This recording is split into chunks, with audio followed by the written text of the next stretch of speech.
Hello students, welcome to SS academy. तो आज हम स्टार्ट करने जा रहे हैं क्लास 10th का बहुत ही अच्छा इंपॉर्टेंट टॉपिक जिसका नाम है एलसीएम एंड एचसीएफ। ओके, तो एचसीएफ बाय प्राइम फैक्टराइजेशन। सबसे पहले एचसीएफ का मतलब होता है हाईएस्ट कॉमन फैक्टर, यानी कि अगर दो नंबर हैं तो उन दो नंबरों में जो ही नंबर सबसे ज़्यादा कॉमन है या दोनों नंबरों में जो नंबर कॉमन है उसे हम कहते हैं हाईएस्ट कॉमन फैक्टर। और अगर हम अपने क्वेश्चन की लैंग्वेज के अकॉर्डिंग कहें जो कि हमारे वर्ड्स प्रॉब्लम में हेल्प करेगा, तो वो नंबर जो दोनों नंबर्स को डिवाइड कर सकता है उसे हम क्या कहते हैं, अपना एचसीएफ, जिसकी फुल फॉर्म होती है हाईएस्ट कॉमन फैक्टर।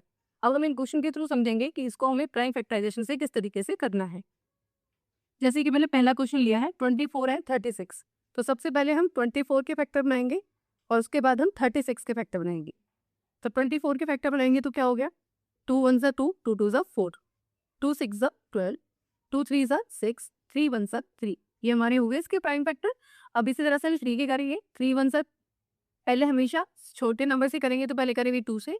2 1 ज़ा 2, 2 8 ज़ा 16, 2 9 ज़ा 18, 3 3 ज़ा 9, 3 1 ज़ा 3। अब हम इन्हें लिखेंगे 24 के फैक्टर क्या क्या होगा हमारे पास, 2 इंटू 2 इंटू 2 इंटू 3। 3 बार हमारे पास 2 है, 1 टाइम 3 है, हमने इसको लिख दिया। इसके बाद करेंगे 36 के 2 into 2 into 3 into 3। Okay, 2 times 2 था, 3 टाइम्स 3 था। अब इनमें आप कॉमन देखिए दोनों में, तो यहाँ पर 2 दोनों में है, यहाँ पर भी 2 दोनों में है और यहाँ पर 3 दोनों में है। तो वो नंबर जो दोनों में कॉमन आ रहा है ना, ये इन दोनों को क्या कर देगा, डिवाइड कर देगा। तो यही क्या बन जाएगा हमारा एचसीएफ। तो अगर मैं एचसीएफ लिखूंगी तो क्या हो जाएगा, 2 इंटू 2 इंटू 3, 2 2 ज़ा 4, 4 3 ज़ा 12। तो अगर मैं 24 और 36 का एचसीएफ निकालती हूँ तो क्या आएगा, मेरे पास 12 आएगा। सो सेकंड क्वेश्चन है हमारे पास 30, 42 एंड 36, क्योंकि अगर 3 नंबर्स हमारे पास आ जाते हैं तो उसमें हम अपना एचसीएफ किस तरीके से निकालेंगे। तो स्टार्ट करते हैं इसको भी, 30, 42 एंड 36। पहले इनको प्राइम फैक्टराइजेशन से अलग अलग निकालेंगे, 30, 42 एंड 36। 30 को पहले 2 से डिवाइड करेंगे तो 15।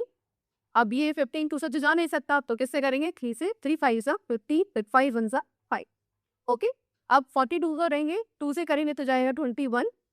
21 हमारा 2 से नहीं जा सकता, तो हम अगला नंबर चले जाएंगे 3 पे। 3 7 ज़ा 7 1 ज़ा 7। 36 को करेंगे 2 1 ज़ा 2, 2 8 ज़ा 16, 2 9 ज़ा 18, 3 3 ज़ा 9 एंड 3 1 ज़ा 3। ये हमने इनके प्राइम फैक्टर कर दिए। अब इनका निकालते हैं एचसीएफ। सबसे पहले 30 के फैक्टर लिखेंगे, 2 इंटू 3 इंटू 5। 42 के लिखेंगे 2 इंटू 3 इंटू 7। 36 के लिखेंगे 2 इंटू 2 इंटू, आप कोशिश करिए अगर ऐसा नंबर कहीं आ रहा है तो जो कॉमन है ना, आप इस तरह से लिख रहे हैं, 2 अलग है ना, 3 को यहाँ लिख देंगे और उसके बाद यहाँ पे 3 लिख सकते हैं। इससे आपको एक हेल्प मिल जाएगी। जैसे आप 2 इन तीनों में कॉमन है तो आप इसे सर्कल करके अपने लिए हेल्पफुल बना सकते हैं। अब 3 यहाँ तीनों में कॉमन है तो ये हो गया। तो अगर आप थोड़ा सा गैप लेके भी लिखेंगे तो कोई गलती नहीं मानी जाती है। ये हमने लिखे तो फैक्टर वही है ना, 2 इंटू 2 इंटू 3 इंटू 3। हमने सारे फैक्टर लिखे हैं। अब इसमें 2 कॉमन है, 3 कॉमन है, तो मेरे पास एचसीएफ क्या आ गया, 2 इंटू 3 कितना हो गया, 6। यानी कि 6 वो नंबर है जो इन तीनों नंबरों को क्या कर लेगा, डिवाइड। तो इसका एचसीएफ क्या हो गया हमारे पास, 6। ओके, सो नेक्स्ट है हमारे पास LCM by prime factorization. LCM की फुल फॉर्म क्या होती है, लीस्ट कॉमन मल्टीपल। ओके, यानी कि अब हमें, वैसे इसका नाम लीस्ट का मतलब सबसे कम होता है, लेकिन जब हम इसका मल्टीपल निकाल रहे हैं तो मल्टीपल हमेशा क्या होता है, बड़ा होता है। ओके, तो लीस्ट कॉमन मल्टीपल निकालेंगे कि ये दोनों नंबर, इनका जो कॉमन मल्टीपल आएगा वो क्या होगा। जैसे पहला क्वेश्चन हम करते हैं 8 और 32। अब देखो जब हम एचसीएफ कर रहे थे तो हमने हर नंबर को अलग अलग किया था, है ना, हमारे को अलग अलग प्राइम फैक्टर कर रहे थे। लेकिन जब भी आप एलसीएम निकालो तो ये बहुत आसान हो जाएगा आपके लिए। आप 8 और 32 को एक साथ ले लीजिए, 8 और 32, क्योंकि हम एलसीएम शुरू से निकालना आ जाता है ना, एज क्लास में हम जो हमारे पास रैशनल नंबर होते हैं जब उनका एडिशन और सब्ट्रैक्शन करते हैं तो हम कर लेते हैं। तो इसको भी हम कॉमन ही करेंगे। अब करते हैं, अगर फिर 2 से जाता है तो 2 4 ज़ा 2 1 ज़ा 2 6। फिर करते हैं 2 से, 2 2 ज़ा एंड 2 8। फिर 2 से करते हैं तो 2 1 ज़ा एंड 2 4 ज़ा। इन केस अगर मान लेते हैं यहाँ पे 9 आ जाता, क्योंकि नंबर तो कभी भी चेंज हो सकता है, अगर यहाँ 9 आ जाता और वो 2 से डिवाइड नहीं हो रहा होता तो हम 9 को एज इट इज लिख देते हैं।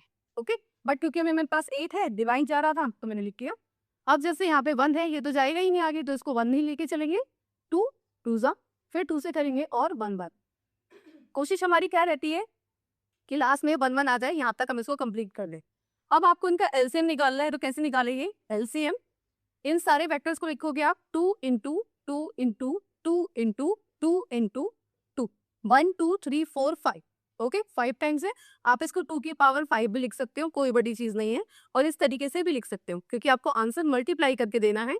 तो इनकी मल्टीप्लाई कर देंगे, 2 2 जा 4, 4 2 जा 8, 8 2 जा 16 एंड 16 2 जा 32।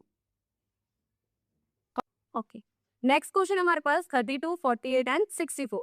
32, 48, 64, अब ये 3 नंबर है, तो क्योंकि 3 नंबर का जो डिजिट का क्वेश्चन होता है हमारे बोर्ड में आता है, तो हम इन तीनों को भी एक साथ लिख लेंगे, 32, 48 एंड 64। सबसे पहले 2 से डिवाइड करेंगे, 2 1 जा 2 6 जा, 2 2 जा 2 4 जा, 2 3 जा 2 2 जा। ओके, इसके बाद यहाँ से करेंगे 2 8 जा 2 1 जा 2 2 जा, 2 1 जा 2 6 जा। फिर करेंगे 2 से, 2 4 जा 8, 2 6 जा 12, 2 8 जा 16। फिर 2 से जा रहे हैं, तो 2 2 जा 4, 2 3 जा 6, 2 4 जा 8। अब देखो, जो मैंने अभी लास्ट किसी क्वेश्चन में आपको बोला, जैसे यहाँ पर 3 आ गया, आप क्योंकि 2 तो 2 से डिवाइड हो सकता है, 4 भी डिवाइड हो सकता है, लेकिन 3 हमारे 2 से डिवाइड नहीं होगा। तो हम कैसे करेंगे, 2 1 जा 3 को एज इट इज लिख देंगे एंड 2 2 जा 4। अब फिर 2 से करेंगे, 2 3 एज इट इज, 2 1 जा। लास्ट में अब क्योंकि 3 बचा हुआ है, तो 3 से कर देंगे, 3 1 जा 3। ओके, तो ये हमने क्या कर दिए, इनके फैक्टर कर दिए। अब इनका एलसीएम निकालेंगे, तो पहले सारे फैक्टर लिखेंगे, 2 इंटू 2 इंटू 2 इंटू 1 2 3 4 5, 1 2 3 4 5 6, 1 2 3 4 5 6, और एक क्या हो गया हमारे पास 3। अब इन सबकी मल्टीप्लाई कर देंगे, और क्या आ जाएगा हमारे पास, हमारा एनसी। करते हैं, 2 2 जा 4, 4 2 जा 8, 8 2 जा 16, 16 2 जा 32, 32 2 जा 64, और 64 को 3 से मल्टीप्लाई कर दीजिए, 3 4 जा 12, 3 6 जा 18, 18 प्लस 1 19। तो कितना आ गया हमारे पास, 192। ये क्या बन गया हमारे पास, हमारा एलसीएम। सो स्टूडेंट्स, आज हमने सीखा था एलसीएम और एसटीएफ। अब जैसे कि हमें पता है, अभी हमारे बिल्कुल बेस टॉपिक है, अभी हमने एनसीईआरटी का कोई क्वेश्चन नहीं करा है। नेक्स्ट वीडियो में हम एनसीईआरटी के क्वेश्चंस को स्टार्ट करेंगे, बट क्योंकि क्वेश्चन करने से पहले हमें एटलीस्ट बेस तो आना चाहिए, हमें पता तो होना चाहिए कि हमें क्वेश्चन किस तरीके से सॉल्व करना है। तो आज हमने सिर्फ बेस सीखा है। इसी बेस से रिलेटेड एक क्वेश्चन की वर्कशीट बनाकर मैं डिस्क्रिप्शन में लिंक शेयर कर दूंगी, और मैं ऐसा सोचती हूँ कि आप इसको प्रैक्टिस करेंगे। अगर कोई डाउट आएगा तो आप उसे मुझे पूछेंगे, और मेरे अगर आपको ये चैनल अच्छा लगा हो, ये वीडियो अच्छी लगी हो, तो इसको शेयर करें, सब्सक्राइब करें और लाइक करें।